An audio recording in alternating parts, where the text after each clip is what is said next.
Halo teman-teman, Assalamualaikum warahmatullahi wabarakatuh. Jadi menjelang pertandingan ya, leg 2 semifinal antara Persib menghadapi PS Sleman. Oh ya, kemarin banyak yang ngomentarin ya tentang prediksi saya final ideal, ya anggap aja kebetulan ya. Tapi yang jelas ini kita asumsinya kan Persib lolos ya ke final ya. Nah, kalau kejadian Persib dengan Persija itu adalah final ideal menurut rating TV ya. Jadi ya pasti rame lah, itu rating pasti unggul ya. Bisa-bisa sinetron apa? Nah, ngaran teh? Sinetron apa sih? Apa?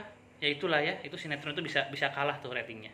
Walaupun agak susah gitu ya, karena kita para penggemar sepak bola akan menghadapi emak-emak, ibu-ibu susah gitu ya.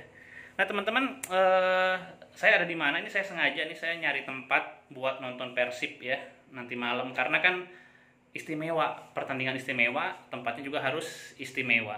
Nah, sambil nunggu nanti malam nih teman-teman, saya pingin bikin video ya, pingin bikin video. Cuma videonya ini tentu saja bukan tentang teknis lah ya.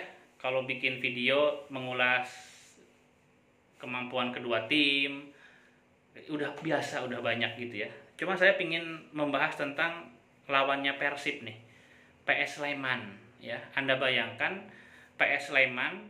Jadi sebetulnya PS Sleman itu kalau di daerah istimewa Yogyakarta ya, ini tuh persikapnya lah ya, persikapnya. Jadi tim kabupatennya gitu ya. Karena apa? Karena kalau tim kotanya mah namanya PSIM Yogyakarta gitu ya. Jadi kan namanya kan Provinsi Daerah Istimewa Yogyakarta ya. Itu terdiri dari Kota Yogyakarta, Kabupaten Sleman, ada Bantul, ada Kulon Progo, ada Gunung Kidul ya. Gunung Kidul gitu. Jadi kotanya mah Yogyakarta, PSIM Yogyakarta ya. Dulu PSIM ini jagoan banget juga, klub sepak bola jagoan. Sama-sama kayak Persis Solo lah ya, Persis Solo. Jadi klub legendaris, di awal-awal kompetisi perserikatan juara terus gitu ya. Ya cuma sekarang mungkin prestasinya lagi nggak sebagus dulu gitu. Nah teman-teman, tentang PS Sleman, apa yang ingin saya ceritakan ya? Karena saya pikir PS Sleman ini menarik apa? Karena transformasinya menarik ya. Transformasi mereka ini menarik. Yang pertama tentu saja adalah bagaimana PS Sleman yang dulu saya ketahui ya. Jadi gini, sekarang kalau kita ngomongin PS Sleman itu identiknya dengan apa? Dengan Stadion Maguwo Harjo. Wah, Maguwo Harjo ini kayaknya banyak yang nyamain stadionnya ini kayak apa? Kayak Rossoneri ya. Kayak Rossoneri, kayak San Siro. Kayak San Siro ya, kayak stadionnya AC Milan. Jadi saya tuh pernah ke Maguwo Harjo dulu awal-awal waktu masih belum sebagus sekarang ya. Memang ada ada melingkar gini nih ya. Di sisi-sisinya tuh ada tempat masuk melingkar kayak parkiran gitu. Kayak mobil kalau di mall kan melingkar gini ya. Persis kayak San Siro gitu, Maguwo Harjo. Tapi ingat, PS Sleman itu dulu nggak seperti sekarang ya. Dulu tuh PS Sleman itu main di stadion namanya bukan Maguwo Harjo tapi Tridadi ya, Stadion Tridadi Sleman. Lalu pemainnya ya biasa-biasa aja gitu ya. Kalau ada mantan pemain PS Sleman di masa itu yang paling saya ingat tentunya adalah Suwita Pata. Ya, Suwita Pata tuh pernah main di PS Sleman dan jadi idola. Cewek-cewek cantik pada ingat sama Kang Suwita Pata gitu ya.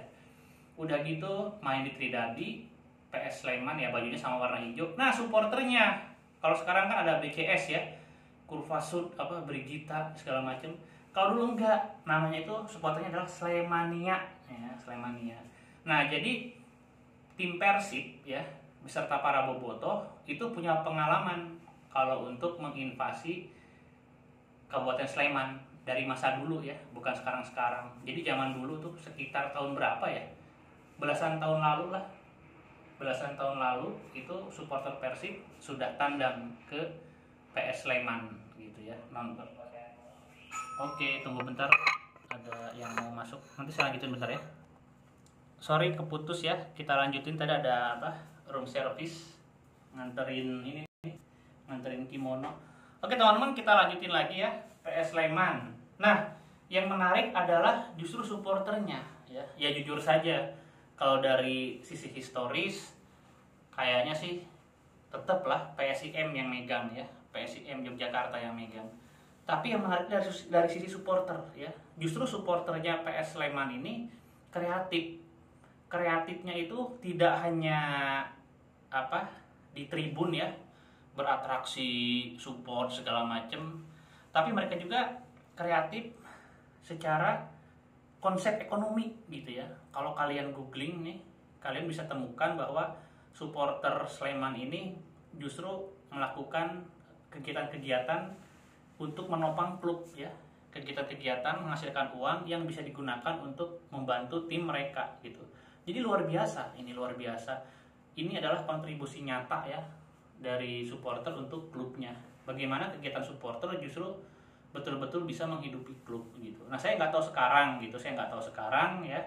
Yang jelas PS Sleman saya pikir progres ya, mengalami percepatan luar biasa gitu. Karena semua ini mereka capai dalam hitungan hanya belasan tahun ya. Belasan tahun kalau di sepak bola itu sebentar loh ya teman-teman, sebentar banget kalau buat di sepak bola ya. Dan tentang PS Sleman, mungkin Anda terkejut ya. Saya nggak tahu nih, yang saya ucapin kali ini apakah akan dibantah oleh pihak-pihak tertentu ya. Tapi ini info yang saya dapat. Jadi kalau kita ngomongin PS Sleman yang sekarang ini pasti akan terkejut ya. Kenapa bisa terkejut? Karena PS Sleman yang sekarang ini kok bisa-bisanya ya banyak duitnya ya. Iya kan? Coba kalian lihat pemain-pemain mereka musim ini ya. Musim ini maksudnya yang di Piala Menpora aja lihat. Ada Kim Jeffrey Kurniawan, ada Fabiano Beltram ya. Yang mungkin walaupun kalau dari segi apa primer sekunder bisa jadi Kim Kurniawan lalu Fabiano itu kan nggak jadi pilihan utama di klub sebelumnya ya, karena mereka buktinya terlempar ya. Tapi itu bukan pemain-pemain sembarangan ya. Dari mulai harga, lihat itu bukan pemain murah. Saya yakin bukan pemain murah. Nah pertanyaannya dari mana sih duitnya PS Sleman? Nah ini info rahasia sebetulnya. Ya sampai saat ini perasaan saya belum ada klub yang mengulas ya, belum ada media yang mengulas. Tapi saya dapat info awalnya saya tuh mengira bahwa PS Sleman ini terkoneksi ya sama grupnya Pak Glenn, ya kan? Pak Glenn, kalau kita ngomongin Pak Glenn ya Bali United, terus juga punya jejak di Sulut United, lalu juga di mana Perseru-Serui gitu ya. Pokoknya ya Persib juga termasuk gitu ya. Pokoknya jejak-jejak seperti itu. Nah, tapi saya dapat info bocoran katanya beda grup ya. Beda konsorsium dan beda kongsi gitu ya. Jadi ini bukan grupnya Persib nih, PS Sleman ini. Walaupun duitnya gede segala macam, ini bukan grupnya Persib katanya. Bukan grupnya orang-orang Persib ya. Katanya sih yang nge-handle PS Sleman ini adalah orang-orang, sebetulnya bukan orang baru ya. Orang yang dulu pernah terlibat dalam konflik di Persija ya. Persija kan sempat konflik. Jadi ini bukan ngomongin tim orang, ini kenyataan gitu ya. Kan sempat ada dualisme kayak gitu ya. Katanya sempat orang yang sempat terlibat lalu mengalihkan energinya untuk PS Sleman ya setelah sekian lama gitu. Ya ini yang saya ceritain bisa jadi rumor, bisa jadi terbukti. Tapi kan Anda tahu ya, yang saya ceritain itu jarang salah ya. Iya nggak sih? Itu dia tentang PS Sleman. Nah, duitnya gede banget. Kenapa? Karena ternyata kalau orang udah invest di dunia olahraga ya, industri olahraga, itu jarang sekali dia cuma bermain di satu segmen. Misalkan bermain di klub sepak bolanya doang. Jarang. Jarang. Karena apa? Karena nanti dia akan menghandle segmen-segmen lain yang terlibat dalam industri olahraga.